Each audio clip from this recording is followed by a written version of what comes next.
You're watching NewsdayTV. Thanks for joining us. I'm Ken Bufa. A 17-year-old has been arrested for allegedly threatening to shoot up Sequoia High School in Holtsville. The Suffolk County District Attorney's Office announced the arrest today. Now, last week, school administrators say they received an email warning them to prepare for bloodshed. Authorities did not find any guns at the teen's home. The case is being handled in family court because of the suspect's age. And a man was found dead of apparent self-inflicted gunshot wound after Suffolk police said he traded gunfire with officers this morning. Police say they responded to a call claiming 55-year-old Pedro Loreno was intoxicated, suicidal, and armed with a handgun on Wiggin Street in Lake Ronkonkoma. They say the man then fired at responding officers. He was later found dead inside the house. And a Nassau cop was released without bail today after pleading not guilty to rape and harassment charges. NewsdayTV's Drew Scott was in court.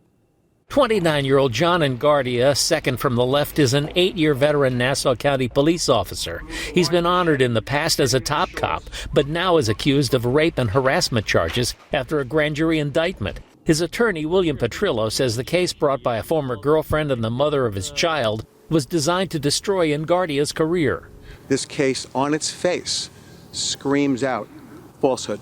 Petrillo says the rape charge emerged after the alleged victim gave birth to their child 17 months ago, and a family court visitation ruling didn't go the way the alleged victim wanted.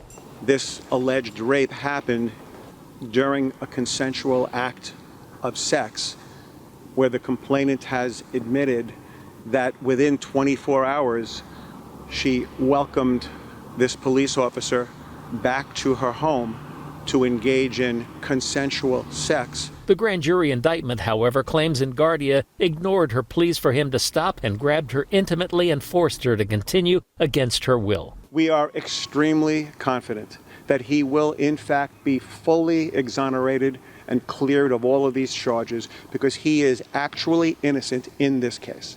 Engardia continues to serve as a police officer in good standing. In a statement, the Nassau Police Department says the arrest is associated with a prior domestic relationship. As such, we cannot provide any further information since we need to protect the identity of the victim. Engardia pleaded not guilty and was released without bail. He will reappear on January the 9th. At Nassau Criminal Court in Mineola, Drew Scott for NewsdayTV. Now you can read more about this story. Just click Get More below the NewsdayTV video box. The Nassau police need your help finding the people responsible for a Lamborghini carjacking at Roosevelt Field Mall. Now, around 5:30 last night, two men dressed in black allegedly pulled a woman from her 2020 gray Lamborghini and then took off with it. Detectives want anyone with info to give them a call.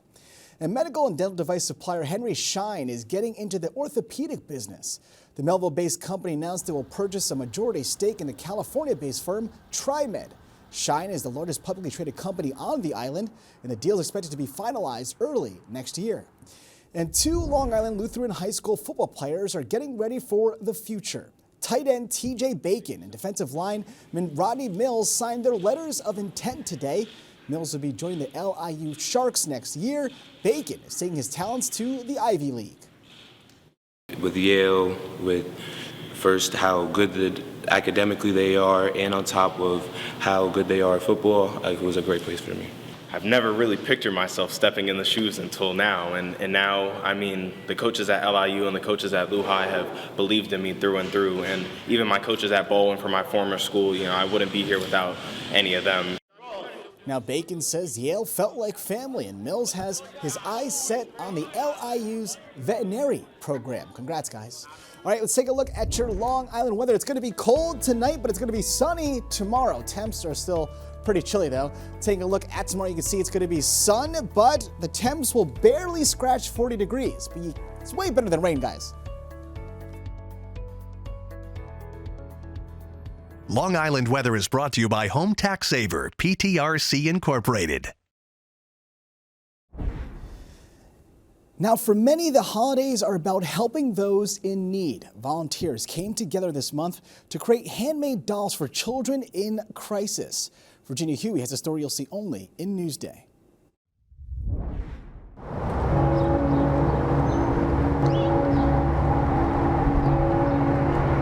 Every Thursday morning at St. Joseph's in Ronkonkoma, I'm picking up supplies from the table. the church basement comes alive with an assembly line of love, a bevy of busy hands creating dolls to touch the hearts of children in crisis. You're giving to children who don't have anything. They might have lost a parent or they might be ill.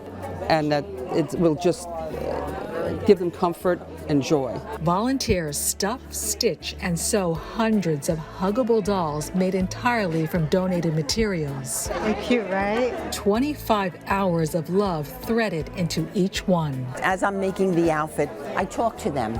I tell them how pretty they look and that they're going to a forever home where they'll be loved and cuddled. The ladies are part of a national nonprofit called The Giving Doll.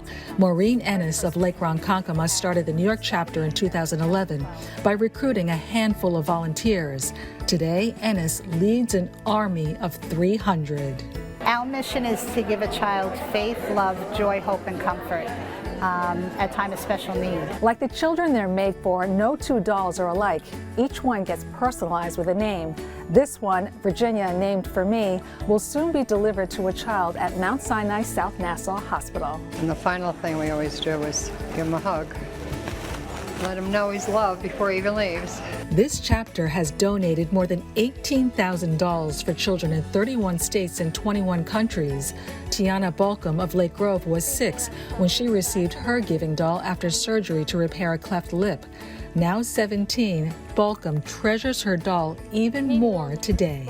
The doll helps remind me I'm not alone and I'm loved. Spreading love in times of turmoil, that's the fabric of the Giving Doll and its close-knit crew of volunteers. We really get more than we give. It's beautiful. For Newsday TV, I'm Virginia Huey. This is the sweetest place on earth. Now, to read more about the Giving Dolls, go to Newsday.com, click Get More for the Newsday TV video box.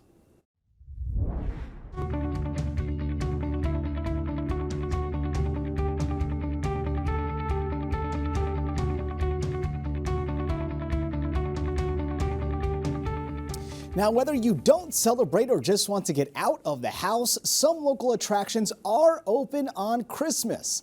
Elisa DeStefano has a story you'll see only in Newsday.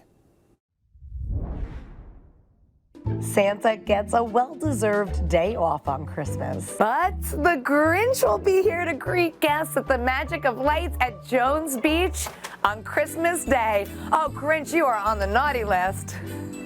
Enjoy the Holiday Village walk-through experience. It's almost like a Swiss chalet. Come look at the fire pits, sit outside, come have some hot chocolate. And of course, drive through the display of dazzling lights every night beginning at dusk through December 30th. Hey, 1, 2, 3. Or make it a hip-hop holiday at United Skates of America in Seaford at their hip-hop Christmas skate. It's one of our most favorite events of the season. Families can come. It's for all ages. We do play a ton of family-friendly top 40 hip-hop music. We have our glow-in-the-dark lights. And if you don't want to skate, spectators are welcome to come and join in the festivities. They'll have plenty of fun and games from 7 to 10 Christmas night. Or if you want to sit back and relax, catch a movie. Some theaters are open, including the Malvern Cinema and Art Center. We have actually some real good lineup for Christmas Day. There's just a wonderful selection of films here. There's 5 screens, and there's something for everybody, no matter what the age group. For a family-friendly film, Migration has landed in theaters. Plus, The Color Purple. Have one heart. The Boys in the Boat. Everybody else tires, they just get stronger. And Ferrari If you get into one of my cars, make their Christmas Day debut. Elisa DeStefano, Newsday TV. It's showtime. Looks pretty good. Now, to read more about what's open on Christmas, go to Newsday.com, click Get More below the Newsday TV video box. Information about communities is lost if you don't have local reporters. And if there's no one reporting, how do you know what's going on in your community? Newsday, covering Long Island like no one else can. You're watching Newsday TV. I'm Ken Buffa. Thank you so much for joining us. We leave you now with a look at your 7-day forecast.